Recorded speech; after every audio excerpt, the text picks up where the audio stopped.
Hello and welcome to the Hollywood Critics Association's Foundation After Show. Each week on the show, we will discuss the latest episode of the Apple TV Plus series based on the beloved science fiction novels of the same name by author Isaac Asimov. I'm Jami Philbrick, entertainment journalist and critic for We Live Entertainment and a member of the Hollywood Critics Association. This week on the show, we have a great show for you tonight. We will be having a spoiler-filled discussion of the latest episode of the series, which dropped tonight, entitled Upon Awakening. But first, allow me to introduce my co-hosts, Nikki Fowler and Yael Tygiel. Hey, guys. Hi. Hello. How are you? Good. How are you guys doing? Are you excited to talk about a new episode? Absolutely. There's so much to talk about. There is a lot to talk about this week. Let's jump right into it. I'll give a quick recap of the show this week. So we got a flashback to Gaal's life before she met Hari and the conflict she has with her family and her religion. We then flash forward to the present day timeline and discover that, wait for it, yes, Gaal is alive. She has survived.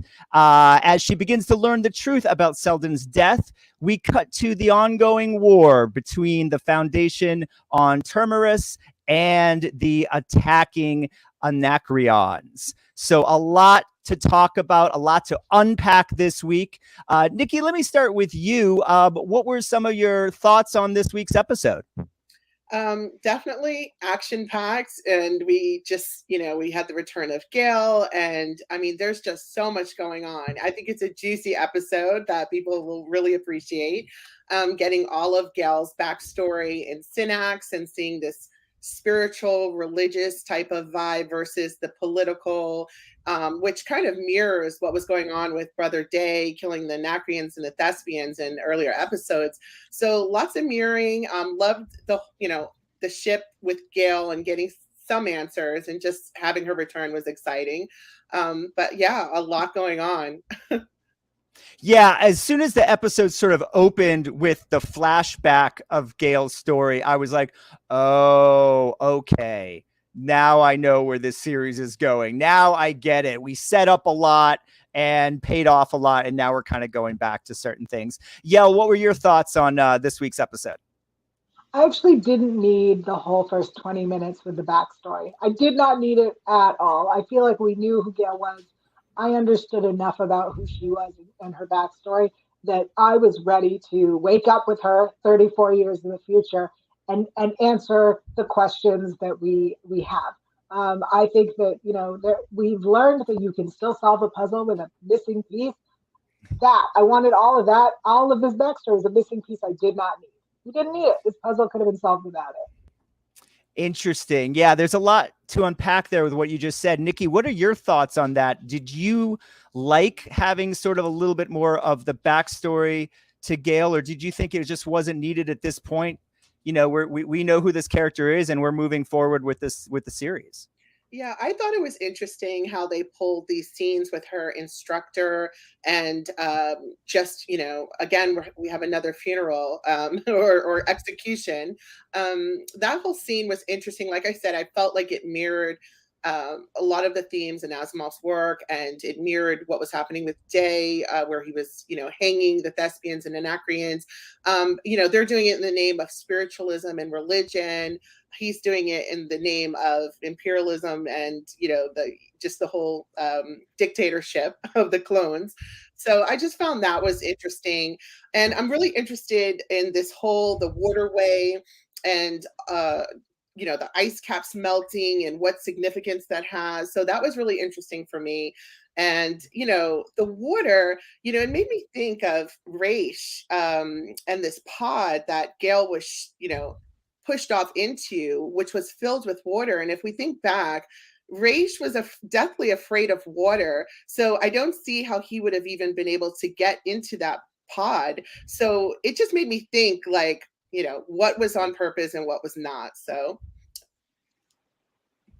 yeah, absolutely. And it's interesting because there's so much to sort of unpack with that beginning part. And then, obviously Gaal kind of realizing where she is and what part of the timeline, and then sort of discovering Seldon's death and how that kind of all came together. Do you think we have a reliable narrator here, Yael? Do you think that the information that she's getting from the ship is accurate, or is it somehow sort of twisted in a way for her to, see certain things or make certain conclusions at this point? I think that's a really good question, because we know that when she looks out, that has been censored for her. Is the information on the ship also tampered with or manipulated? I don't think so. I think that the information we're getting from the ship is the truth as the ship sees it, right? Right. So if you have a security camera pointed in one direction that does not move, it will capture everything in that one direction. And that is the truth of what happened in front of it. But it won't see everything outside of that view. So I think that she is getting exactly what she was able to see, or what the ship was able to see, or what security was able to see. And I think that that's so interesting, because I didn't think about if that information had been manipulated for her, because I feel like it hasn't. But now I'm questioning it. What a great question, Jami. Well, and then I'm going to throw this to Nikki, because it just made me think, like, to the larger point. And we ask this question every week, right? Is this Seldon's plan? Is this Seldon's plan? Is everything that's happening part of Seldon's plan? Is this part of the plan? Is her getting the amount of information that she needs at the time to do whatever it is, he needs her to do next? Yeah. And that's what I keep saying. Hari giving out a certain amount of information to who he wants to have this information, making people believe that, that they have the accurate information. So it's just, a mind game. So, yeah, I'm not believing everything that I see with this series. So, yeah, definitely raises questions. Yeah, I think that that's a good point overall, is that we can't believe everything we're getting, especially with the series, as everything that we've seen so far. Yeah, I have a theory. Oh, let's hear your theory.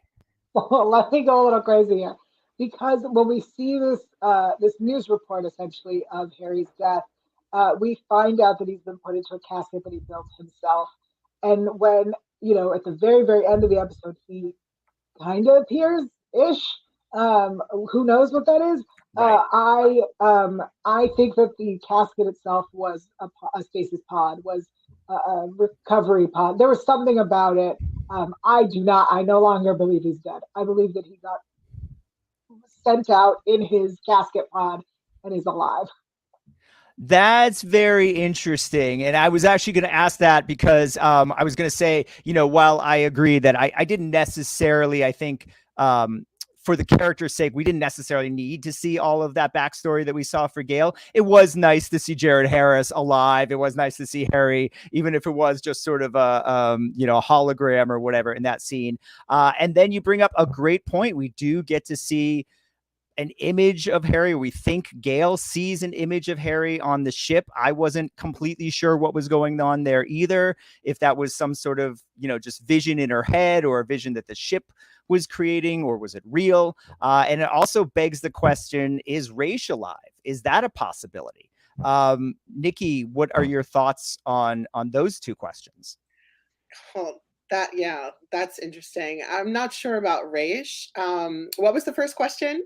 I mean, what are we seeing when we see Gaal see Seldon on the ship?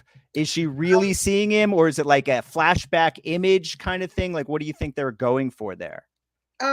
He seemed to be glitching. I feel like, definitely I agree with Yael that there's more to it. I think last week, I kind of didn't believe that Hari was really dead, so yeah, him resurfacing, that's more than a hologram. That's something different. So I feel there's more to it.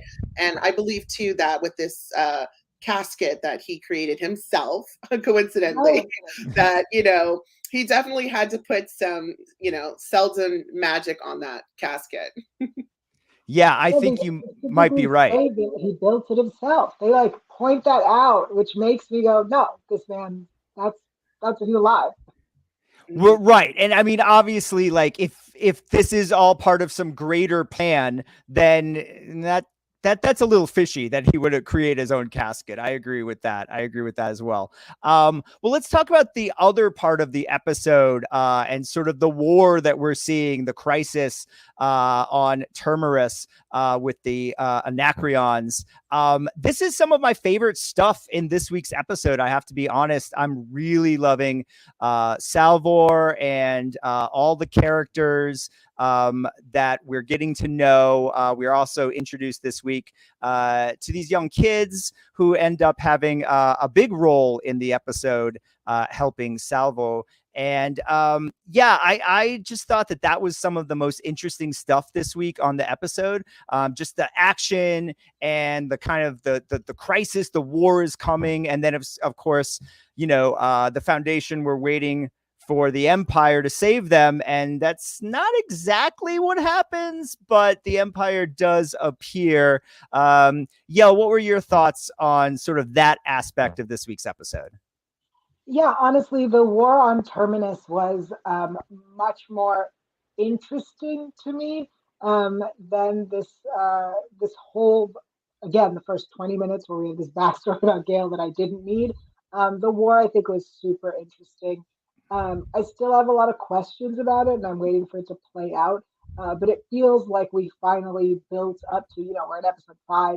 We built up to the point of whatever we're watching over on Terminus. And I don't know where it's going or what's happening. I'm confused, but I'm enjoying it. I do like action. And I like that we brought back the kids from, I think, the first episode that we're trying to get resolved. Yeah. Oh, I forgot. It was so long ago. I forgot they're in the first episode. That's right. Yeah. It was, I really like, and I like what you said, that it was sort of, this show was really kind of building up, right? And now, I could be wrong, but it sort of seems like we were building up to the first Seldon crisis, right? And that's what this is. And then we sort of had to get a certain amount of backstory to get us to this point. And of course, there's a lot going on with the Empire that I think is going to sort of tie in. And Nikki, as you were even saying, there's sort of a lot of similarities between a lot of what their storyline is right now and then this storyline. And I just loved this week how Salvo really, we were talking the last couple of weeks about how she was really coming into her own and becoming this like badass character. But she's smarter than just everyone else there. I mean, she is smarter than the rest of the Foundation. And I love the characters that seem to know that.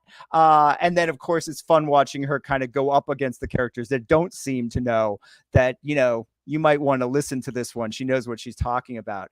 So I thought there was some really interesting stuff. And also, I think it kind of, in a way, reflects what we saw with Gaal's family in the beginning of the episode, them not really understanding that she has a greater calling, a greater purpose. And I thought it was interesting that Salvo's parents, they do kind of, I mean, it's a little reluctant, but overall they do believe in their daughter. And I really like that sort of comparison, if you will, between the two. Nikki, what were your thoughts on sort of unpacking the war and the crisis that we see happening on Terminus? Yeah, definitely enjoyed it. All those factors, the kids returning, just drawing this Imperial ship to Terminus, and the clever way the Anacreons are accomplishing this. I wasn't too keen on the Anacreons at first, but now it's gotten more of a juicier story, so it definitely has my attention. Just loved all the action, and this episode just had a lot of meat to it. So it just it's panning out. Yeah, absolutely. Well, let's talk a little bit about what you just mentioned with the Anacreons. I keep saying, am I saying that right? Anacreons. Anacreons. Because I agree with you. Like, I was kind of like, who are these people? Like, and I think I didn't realize how large a role they were going to play in the series.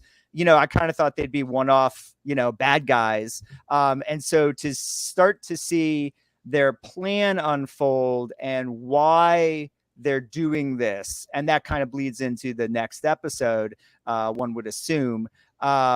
I'm curious, what are sort of your thoughts on that, on the way they're kind of building them out as three-dimensional characters as opposed to just sort of the generic, army of bad guys?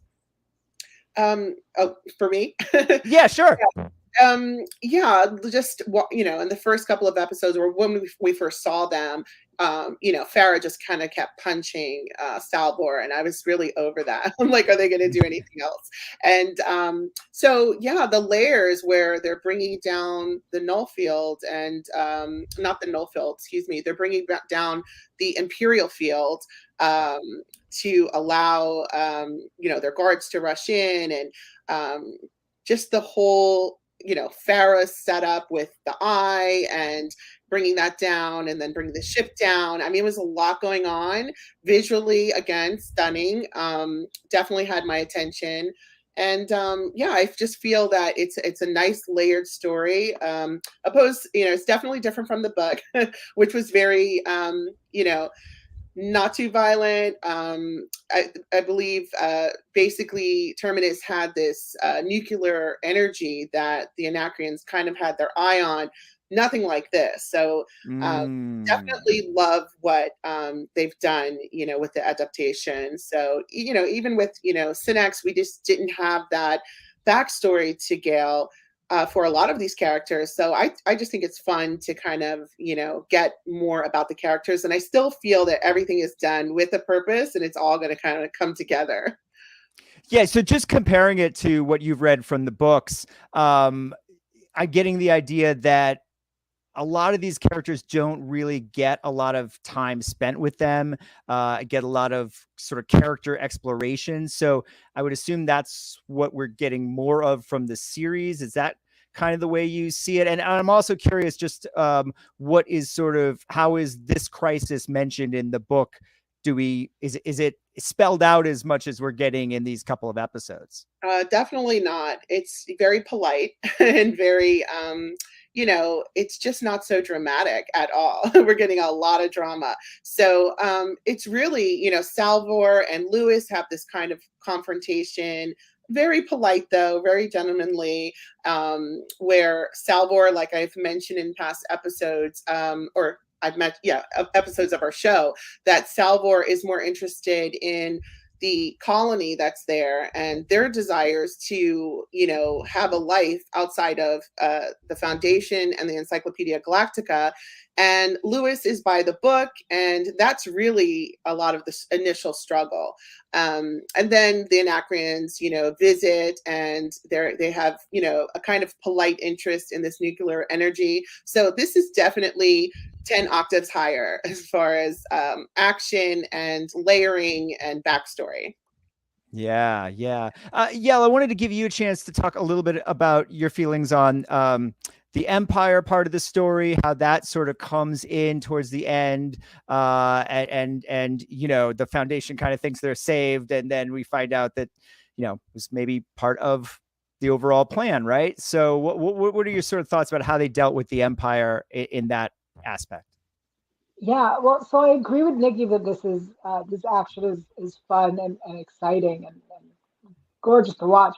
But I don't really care about the Empire's involvement, since they show up and don't get involved. I don't need that. I feel like the interesting action of getting to understand who the Anacreons are and what they want was much more entertaining and engaging than this Empire showing up and not doing anything.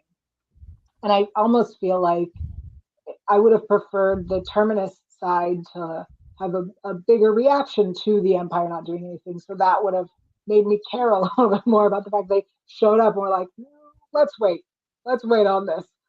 Because that's not entertaining to watch. That's not fun TV, Right. Let me ask you both this question, because I'm curious what you guys think. Maybe a little over under.